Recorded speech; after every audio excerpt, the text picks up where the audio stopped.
வணக்கம் மகளே. கள்ளக்குறிச்சி மாவட்டம் கல்வராயன் மலையில் இருக்குது கரியாலூர் காவல் நிலையம். இந்த காவல் நிலையத்தில் ஒரு சப் இன்ஸ்பெக்டர், ஒரு தனிப்பிரிவு சப் இன்ஸ்பெக்டர் உள்ளிட்ட ஒரு 10 போலீஸார் அங்கு பணிபுரிஞ்சிட்டு வராங்க. இந்த காவல் நிலையத்துக்கு எதிரே செல்வம் அப்படிங்கிற ஒரு நபரை ஒரு சிறிய அளவில் ஒரு டீ கடை நடத்திட்டு வராரு. ஒரு பொட்டி கடை மாதிரி அதில் ஒரு டீ கடையும் வச்சுட்டு வராரு. இந்த கடையில் இருந்து தான் இந்த காவல் நிலையத்தில் பணிபுரியக்கூடிய போலீஸார் எல்லாருமே தினமும் அந்த கடைக்கு போய் டீயும் வடையும் சாப்பிட்டுட்டு வந்திருக்காங்க. சில நேரங்களில் அந்த கடையில் இருந்து தன்னுடைய போலீஸ் ஸ்டேஷனுக்கே டீயும் வடையும் வர வச்சு சாப்பிட்டுட்டு இருந்திருக்காங்க. ஆனால் அதற்கான பணத்தை அதனுடைய தொகையை செலுத்தாமல் கடன் வச்சு அன்றாடம் தினமும் டீயையும் வடையும் சாப்பிட்டுட்டே இருந்திருக்காங்க. தினமும் சாப்பிட்றதெல்லாம் அக்கௌண்ட்டில் எழுதிக்கப்பா அப்படின்னு சொல்லி தினமும் எழுதிட்டே இப்படி சொல்லிகிட்டே சாப்பிட்டுட்டே இருந்திருக்காங்க. இது ஒரு நாள் 2 நாள் இல்லை, கிட்டத்தட்ட 6 மாதமாக இதே மாதிரி தினமும் கடனுக்கு டீயும் வடையும் சாப்பிட்டுட்டு இருந்திருக்காங்க. ஒரு கட்டத்தில் அந்த கடன் தொகையானது 7,000 ரூபாய்க்கு வந்துருச்சு. அந்த கடையை பார்த்தீங்கன்னா ரொம்ப சின்ன கடை தான். ஆனால் அந்த கடையிலே 7,000 ரூபாய்க்கு இந்த காவலர்கள், அதாவது இந்த போலீஸ் அதிகாரிகள் பாக்கி வச்சுருக்காங்க, கடன் வச்சுருக்காங்க. இப்படி கடன் தொகை அதிகமாகிட்டே போகுது. என்னோட கடையே சின்ன கடை தான். இதில் வரக்கூடிய வருமானத்தை வச்சு தான் என்னுடைய குடும்பமே சாப்பிட்டுட்டு வருது. அதனால் நீங்கள் பாக்கி தொகையை கொடுத்துருங்க அப்படின்னு சொல்லி அந்த போலீஸார்கிட்ட அந்த கடையோட உரிமையாளரிடம் செல்வம் தொடர்ந்து கேட்டுக்கிட்டே வந்திருக்காங்க.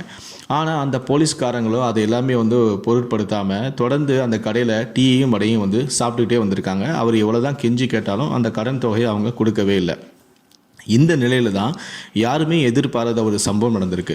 அதாவது இந்த மாதிரி டீ கடையில் தினமும் டீயும் வடையும் குடிச்சிட்டு இந்த போலீஸ் அதிகாரிகள், அதாவது இந்த காவல் நிலையமான கரியாலூர் காவல் நிலையத்தில் வேலை செய்யக்கூடிய போலீஸ் அதிகாரிகள் எல்லாருமே என்னுடைய கடையில் 7,000 ரூபாய் கடன் வச்சுருக்காங்க, அந்த கடன் தொகையை எனக்கு மீட்டு கொடுங்க அப்படின்னு சொல்லிட்டு முதலமைச்சருடைய தனிப்பிரிவு, மாவட்ட ஆட்சியர், மாவட்ட காவல் கண்காணிப்பாளர் உள்ளிட்ட சிலருக்கு புகார் சென்றிருக்கு. இந்த மாதிரி ஒரு டீ கடைக்காரர் என்னுடைய கடையில் பாக்கி வச்சுருக்காங்க, அதை மீட்டு கொடுங்க, 7,000 ரூபா கடன் வச்சுருக்காங்க அப்படின்னு சொல்லி புகார் போயிருக்கு.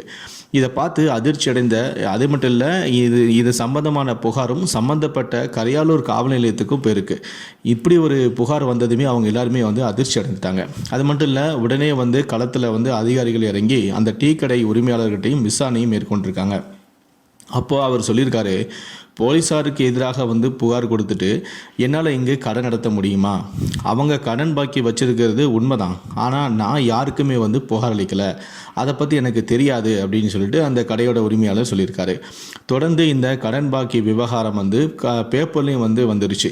இது பேப்பரில் உடனே மக்கள் எல்லாரும் பார்த்து அதிர்ச்சி அடைந்து, அட பாவிகளா, ஒரு டீ கடைக்காரர் எதிரில் ஒரு டீ கடை பொட்டி கடை மாதிரி வச்சுருக்காரு, அவர்கிட்டே 7,000 ரூபா கடன் வச்சுருக்கீங்களா அப்படின்னு சொல்லி ஊரெல்லாம் பேச ஆரம்பிச்சிட்டாங்க.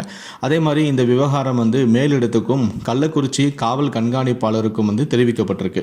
உடனே அதையடுத்து அந்த கடை உரிமையாளருக்கான பாக்கி தொகையை நீங்கள் உடனே கொடுத்துருங்க அப்படின்னு சொல்லி கரியாலூர் போலீஸாருக்கு உயர் அதிகாரிகள் உடனே உத்தரவிட்டிருக்காங்க. கள்ளக்குறிச்சி கண்காணிப்பாளரான மோகன்ராஜ் உடனே இந்த பணத்தை கொடுத்துருங்க அப்படின்னு சொல்லி உத்தரவிட்டிருக்காரு. அதைத் தொடர்ந்து அந்த கடை உரிமையாளரான செல்வத்துடைய மனைவியான அன்புக்கரசியிடம் கரியாலூர் காவல் நிலைய தலைமை காவலரான ஆனந்தன் 7,000 ரூபாய் அந்த கடன் பாக்கியை கொடுத்துட்டாரு. அத்துடன் வரும் நாட்களில் நீங்கள் கொடுக்கக்கூடிய அந்த டீக்கும் வடைக்கும் உடனே நாங்கள் தொகையை கொடுத்துறோம், நீங்கள் உடனே அந்த தொகையை வாங்கிக்கோங்க, இனிமேல் நாங்கள் கடனே வைக்க மாட்டோம் அப்படிங்கிற மாதிரியும் சொல்லியிருக்காரு. தொடர்ந்து அன்புக்கரசியிடம் கடன் பாக்கியை தரக்கூடிய அந்த புகைப்படத்தையும் எடுத்து தங்களுடைய வாட்ஸ்அப் குரூப்லையும் பதிவிட்டிருக்காரு. டீ கடைக்கு செலுத்த வேண்டிய பாக்கி தொகையை நாங்கள் கொடுத்துட்டோம் அப்படின்னு சொல்லி அதில் குறிப்பிட்டிருக்காரு. அதே சமயம் இந்த புகார் எப்படி முதலமைச்சர் தனிப்பிரிவுக்கும் மாவட்ட ஆட்சியருக்கும் மற்றும் உயர் அதிகாரிக்கும் போச்சு அப்படின்னு சொல்லி ரகசியமாக அதற்கான விசாரணையை காவல்துறையினர், கரியாலூர் போலீஸார் விசாரணையை மேற்கொண்டு வராங்களாம். இந்த சம்பவத்தை பற்றி உங்களுடைய கருத்துக்களை கீழே இருக்கக்கூடிய கமெண்ட் செக்ஷனில் மறக்காமல் சொல்லுங்கள்.